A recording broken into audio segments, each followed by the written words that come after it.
News 18 सत्यासाठी बेधडक। कृष्णेची पातळी 36 फुटांवर, आसपासच्या भागात पाणी शिरलं। वारणा आणि कोयना धरण पाणलोट क्षेत्रामधून होणारा पाण्याचा विसर्ग आणि सततचा पडणारा पाऊस यामुळे सांगली जिल्ह्यातील वारणा आणि कृष्णा नदीच्या पाण्यामध्ये वाढ होतीये।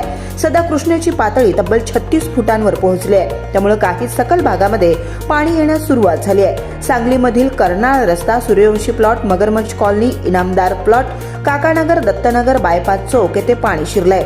येथील तब्बल 100 कुटुंबातल्या 400 लोकांना स्थलांतरित करण्यात आलंय। संध्याकाळपर्यंत 40 फुटांवर पाणी जाण्याची शक्यता प्रशासनानं वर्तवली आहे, त्यामुळे योग्य ती खबरदारी घेण्यात येतेय। तसेच आज आणि उद्या 2 दिवस शाळांना सुट्टी देण्यात आली आहे। कृष्णेची इशारा पातळी ही 40 फुटांवर आहे, त्यामुळे इशारा पातळीकडे वाटचाल सुरू आहे। प्रशासनानं आसपासच्या गावांना सतर्क राहण्याचा इशारा दिलेला आहे।